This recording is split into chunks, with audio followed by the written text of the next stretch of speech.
중국과 인도의 국경 무력 충돌 후 인도 내에서 보이콧 차이나 움직임이 본격화되고 있습니다.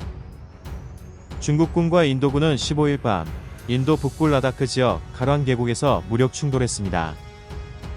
이 충돌로 인도군은 20명이 사망하고 부상자도 76명에 이르는 것으로 집계되었습니다. 인도의 전직 대령이 트위터에 올린 사진에서 중국군은 못이 박힌 강목과 철조망을 두른 야구 배트를 인도군에게 휘둘렀고 인도군의 사망자가 많이 나온 원인이 되었다고 지목했습니다. 단순한 난투극에서 20명의 사망자가 나온 이유가 납득이 갑니다. 그는 트위터에서 중국군에 대해 이건 군인이 아니라 깡패들이 저지를 만행이라고 분노를 표시했습니다. 인도와 중국은 왜 사이가 안 좋나? 이번 충돌이 난 지역은 중국과 인도가 국경을 문제로 분쟁을 벌이고 있는 지역입니다. 인도와 중국은 영국이 식민지 통치 시절에 정한 맥마흔 라인 국경 분쟁 문제로 이미 1962년에 전쟁을 치렀습니다. 이 전쟁에서 인도는 중국에게 개박살 났고 인도군 3,000명이 전사하고 4,000명이 포로로 잡혔습니다. 이 전쟁에서 군사력의 한계를 느낀 인도가 독자 핵무기를 개발했다는 설도 있습니다. 왜 양쪽 군대는 총싸움 대신에 육탄전을 벌이나? 얼마 전에도 서로 돌을 던지고 육탄전을 벌이며 패싸움을 했는데 이곳이 분쟁 지역이다 보니 우발적인 무력 충돌이 전면전으로 확전되는 걸 방지하기 위해서 국경지대에서 총기를 사용하지 말자는 협정을 맺었습니다. 그래서 몸싸움을 하는 것인데 그렇다고 하더라도 중국군이 못이 박힌 강목을 사용한 것은 너무 나간 것 같습니다. 최근 중국은 이 지역에 격투기 출신 군인을 차출하여 보내고 있다고 합니다. 인도의 배후에는 미국이 있다. 미국은 태평양 사령부를 인도 태평양 사령부로 이름도 바꾸고 인도와 군사협정도 체결하며 중국을 견제하기 위해 인도를 키우고 있습니다. 얼마 전에는 G7에 한국을 포함한 인도를 초대하기도 했습니다. 미국 기업들의 공장을 중국에서 인도로 옮기기도 했는데 대표적으로는 애플의 일부 생산 기지를 인도로 이전했습니다. 미국의 전폭적인 지원 아래 앞으로 세계의 공장이라고 불리우던 중국의 자리를 인도가 차지할 가능성이 높습니다. 약 13억 인구를 가진 인도는 미국의 전폭적인 지원을 받고 있으며 이를 바탕으로 중국을 대체할 큰 성장 가능성을 가진 나라입니다.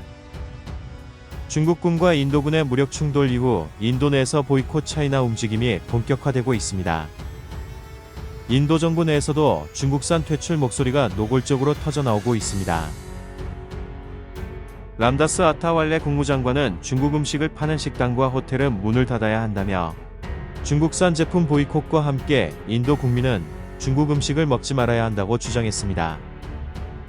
인도 철도부 관계 회사에서 중국 업체가 진행하던 47억 루피 규모의 공사 계약을 파기하기로 결정했다는 소식도 들려왔습니다. 계약이 제대로 이행되지 못했다는 점을 파기 이유로 들었지만 이번 결정이 지난 15일 국경지역 충돌로 인도군 20명이 사망한 사건에 대한 보복성 조치로 분석됩니다. 인도 전국 곳곳에서 반중 시위가 거세지고 있습니다. 시위대는 중국 국기와 시진핑 중국 국가주석 사진을 불태우며 중국산 제품을 부수며 보이콧 차이나를 외쳤습니다. 인도의 최대 수입국이 중국이며 인도 정부는 중국과의 무역 불균형에 그간 불만이 많았는데 이번 사태가 터지자 관세 인상, 무역협정 재검토 등 중국산 수입을 본격적으로 제한하려는 움직임을 보이고 있다고 현지 언론은 전했습니다. 중국과 국경 무력 충돌로 인해 인도 내 중국산 불매 운동이 거세지면서 한국 기업이 반사이익의 수혜자가 될 가능성이 커지고 있습니다. 인도 시장에서 스마트폰과 자동차, TV, 냉장고와 같은 가전 분야에서 저가 중국산과 치열하게 경쟁하는 한국 기업에게 시장 확대의 기회가 될 수 있다는 것입니다.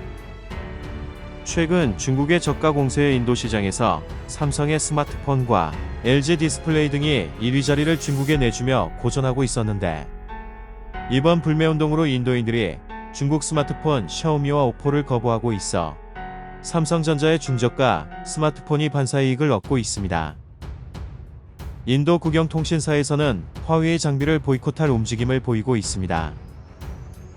그동안 삼성전자도 인도에 통신 장비를 팔기 위해서 공을 많이 들이고 있었는데, 앞으로 인도의 4G와 5G 통신 시장에서 화웨이가 배제되고 삼성전자에게 기회가 주어질 가능성이 높아지고 있습니다. 한국 군수물자도 인도에 수출하고 있는데 최근 K9 자주포를 인도에 100대 수출하였습니다. 또한 대공포와 미사일을 장착한 장갑차 비오도 현지 생산 방식으로 인도에 수출하였는데, 인도 총리가 한국산 장갑차를 타고 찍은 사진이 공개되기도 했습니다. 인도는 세계 2위의 무기 수입국이자 세계 4위의 국방비 지출 국가입니다. 인도와 중국의 분쟁이 심해질수록 인도는 한국산 무기를 더 찾게 될 것이며 한국 방산업체에게는 큰 기회가 되고 있습니다. 중국군 입장에서는 이제 한국의 K9 자주포와 장갑차 등 성능 좋은 한국산 무기를 인도 국경에서 마주하게 될 것 같습니다. 이번 인도와 중국의 분쟁이 13억 인도 시장을 공략 중인 한국 기업과 한국 방산업체에 큰 호재가 되고 있습니다.